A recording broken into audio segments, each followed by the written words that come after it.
Hi there. C and J back after about a 6 year hiatus. So let's just say we had some really bad hangovers during that time period. I think I just spent the entire time drinking. Um, well, I didn't really spend the whole time drinking, but I spent a good part of it. And so, why don't we get into our topic of the day? Topic of the day. All right, lead us off. What's the topic? Chuckles?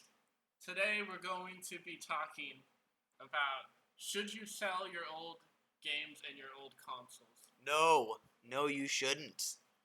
And why do you say you shouldn't? So, back in high school, you remember that gaming setup I had. That legendary gaming setup that my dumb, privileged ass could not fully appreciate at the time. That was legendary. Especially for someone that's like lower middle class. So there's some extra income, there's some extra money to blow around. And of course, I was lucky enough to where like 95% of my money from my job at the time just went into gaming. So that huge gaming collection, all those consoles, that really nice TV entertainment center, I would give my wife up to get that back. But as someone that slowly but surely dismantled it, and then over the years has multiple times tried to rebuild it, and then had hardships happen, so you had to sell stuff off to pay bills or whatever. I look back at that and I'm like, if I were to just one lump sum go back to buy every single one of those things, I'd probably be paying like $8,000 at this point. And a lot of those like things were cheaper back in the day. I remember back when you could go into a retro game store and you can get the original Halo for like $5. You could get Sonic Adventure 2 for like 20, a reasonable price.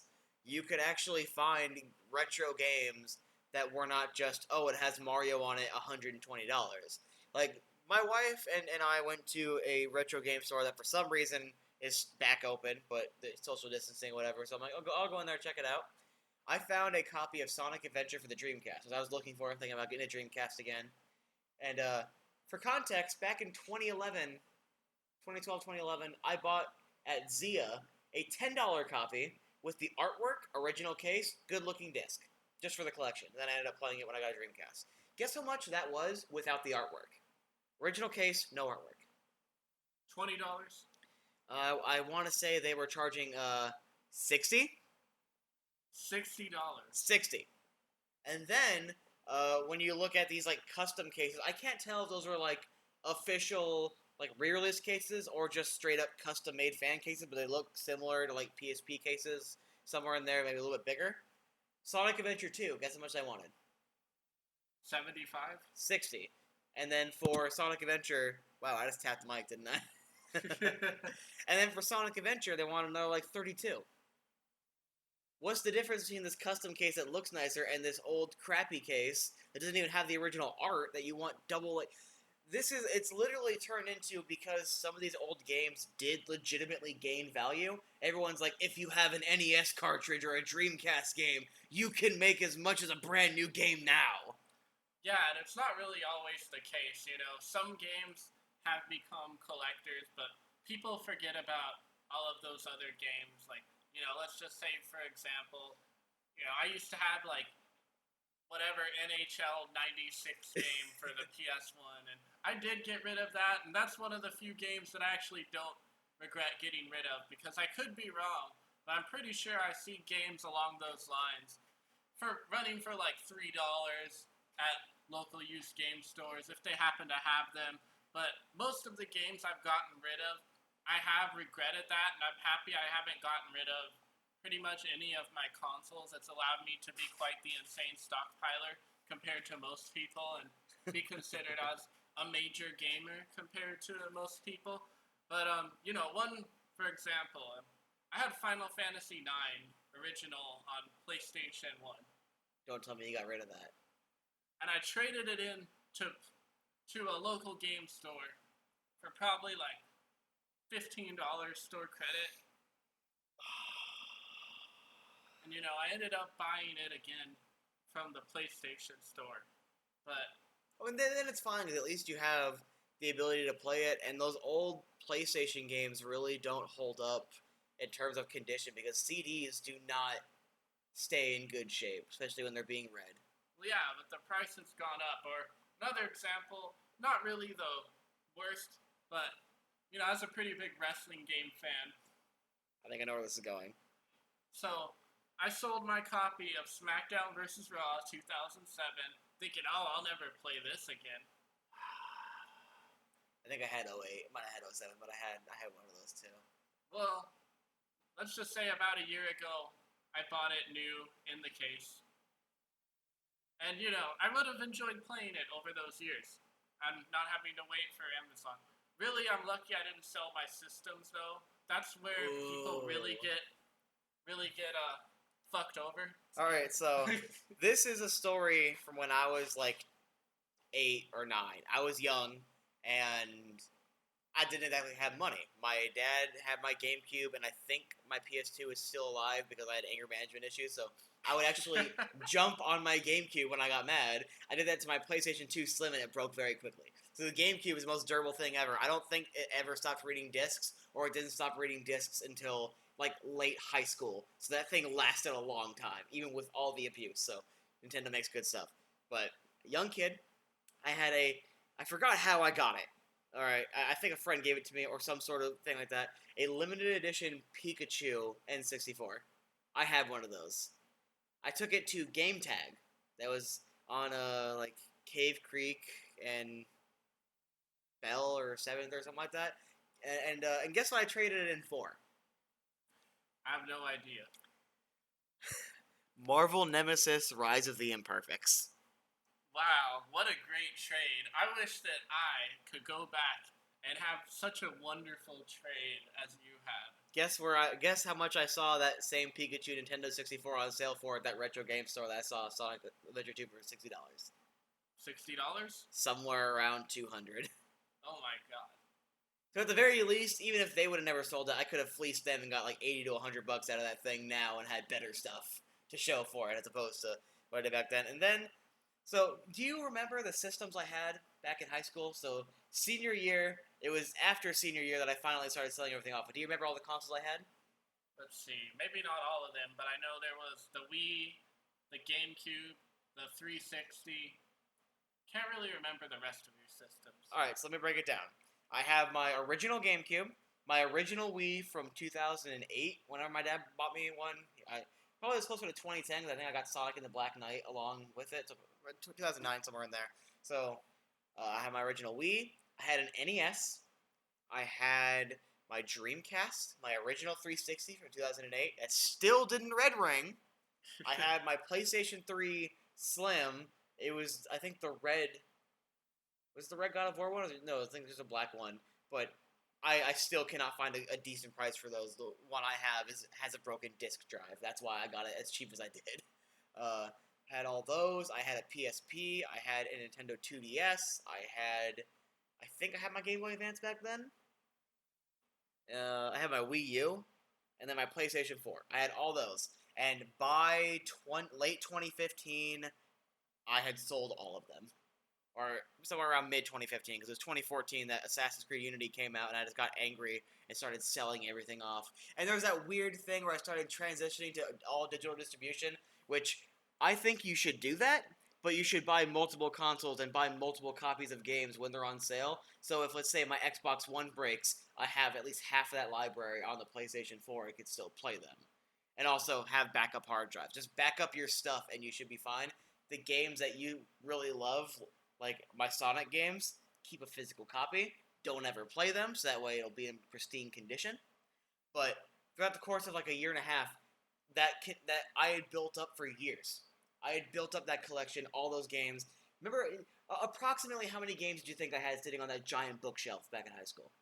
More than 100. At least 150, maybe more.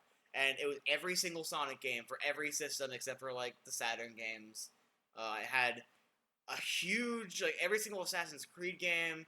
I had Morrowind, Oblivion, Skyrim. I had all this stuff that is valued at a lot of money if I were to just sell it in bulk right now, or to try to buy it all back. And my dumbass, especially with that perfect entertainment center I had, I know it was glass, and it got dirty, but tell me right now, that was not the best entertainment center, like, for that setup. That was a good entertainment center. I was an idiot. And I look back on it, and I'm like, I've been slowly picking up some of these consoles again. I got a 360 used from a pawn shop so I can play my digital games. I got a PS3 so I can also play my digital games. I don't keep them plugged in that much, but just to have them and get that collection built back up. But I've probably had to build that collection up, tear it down, and build it up again like 2 or 3 times. And as it stands, it's probably the best it's ever going to get because at this point, why would I buy an NES when they go for like $80 to $100 for no reason? Why would I buy a Dreamcast when they went back up? Now they're kind of going back down because of the economic crash, but they're going to go back up again. A lot of them don't work, or their disk drives are starting to fail, and most of the games don't work. So I'd be essentially pirating or pressing games onto discs anyway. Yeah, the price of these old systems, it's just never going to go down again. It's only going to keep going up, and unless certain companies start getting really good at making clones that run perfectly, and that's still never going to be exactly the same. Emulation probably will never get there, and it'll never really feel as high of quality. But unless perfect reproductions start getting made, which currently I don't know of many perfect reproductions, those systems are just going to keep going up in price. And so if you have an N64, even if you have like a PS2, PS3, whatever, you really should keep it. You don't know how good next system generation's emulation will be. You don't know how many of these games will get lost. You don't know just how good emulation will be on your computer if you go that route for it. The price of all of your systems is going to go up. And even if, unless it's an emergency, really, and you absolutely need it to, like, pay for rent and food, that I understand. But in general, if there's even the slightest chance you'll play any of these games or consoles again, you really should keep them. Literally, I would have rather just bought some boxes from Walmart, packed them up, and put them in a closet because you know what? Out of sight, out of mind. And then 5 years later, when I want to play them again, I don't have to go hunting them down. You know what? You know what really angers me as a hardcore GameCube fan? Remember when we used to go to that used game store that is now an overpriced game store taken over by someone else, but it was over on Indian School Yeah. on the west side of town? So, remember when we used to find like Metroid Prime for like $4? Yes. Reasonable prices for these games. How many re-releases has that game had? You had the trilogy on the Wii that had a limited run for some reason, but it's still available. You had the digital version that's still available on the Wii U, and the rumored Switch version that might come out. But you're not finding Metroid Prime now for anything less than like $10, $15. For a disc that, once again, especially with how many problems have these mini DVD GameCube discs had that a lot of them just die or won't read anymore, or they have those problems that will kind of like break open, air will get inside, and it corrupts the data. Same thing with all these CD-based games like PlayStation. And how many times do you go and you see a near perfect looking PlayStation game and it still won't run? It still won't work. Like, these things are getting old, and I heard like some ordinary gamers saying, "Oh, one day the last PS3 will stop working," and I don't agree with that fully because you can always find replacement parts. There will always be some way, shape, or form, even if you get to special order something to buy a replacement part to fix a system. It's when that software goes away. So it's when all those Blu-rays finally stop holding data after, I think, 30 years or however long it's supposed to take, depending on conditions you hold them in and whatnot. But whenever all those go away and the PSN store shuts down, and if you didn't back up all your games on multiple hard drives, and even then if your hard drive's corrupt, that's when you lose that. That's when it goes away. So it's like, you should hold on to this stuff as long as you possibly can. And like the system I have now, so hopefully when I get back to work, I can save it so I can get an Xbox Series X. But all those Xbox One games and 360 games that I play on my Xbox One, those will stay on my Xbox One hard drive. And then I'll just play them on the Xbox Series X. So if that ever breaks, I not only have the Xbox One to play those on, but the 360 games, I have my working 360 to play them on. It's like a chain of backup ways to play these games. That's why you shouldn't get rid of them. That's why you shouldn't get rid of the games, because you can keep them in as good a condition as you possibly can, and if you are responsible with them, you can keep them working for a long time. Look how long Nintendo cartridges lasted. They're only now starting to really fail to work. Like, what, 40 years later? Like, Yeah. just hold on to them. Like, what's it really going to hurt to buy a box? They're like, what, $5? Just for a box? Or, like, buy a crate or something? take all the wires, buy some rubber bands, rubber band everything together, put it away, take the cases, do not put them in disc sleeves, do not put them in those giant binders, it ruins CDs. You can do it with Blu-rays to an extent because they're a lot more durable, but don't, idiots.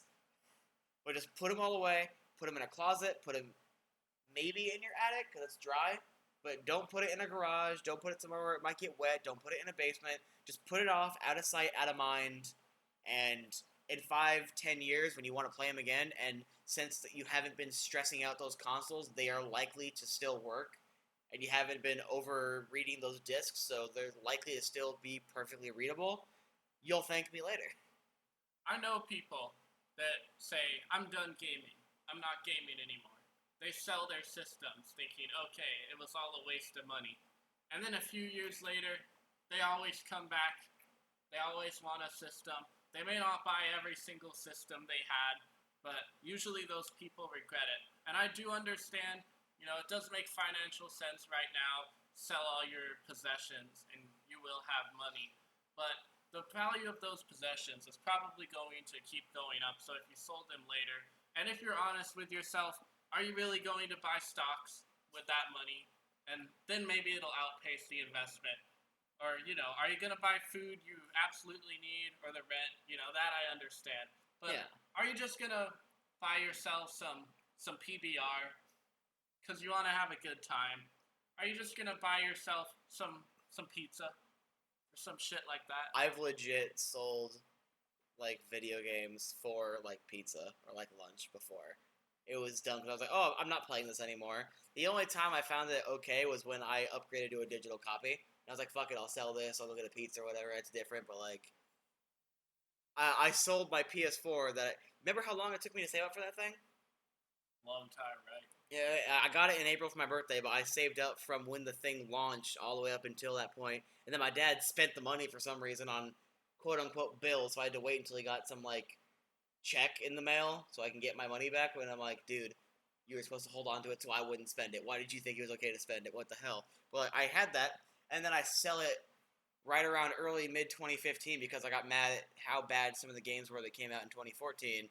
And then right around 2016, so not a year later, it was that and NHL 15 that really pissed me off. But I go back and I'm like, oh, I want to play some new games coming out. Or I want to play Assassin's Creed 4. I want to play the other games. So I had to then go pay another $300 or $350 for a PlayStation. And I'm like, if I would have just kept the systems I had and thrown them up in a closet, or just kept them plugged in and just not turned them on, I wouldn't have had to go back and rebuy them again.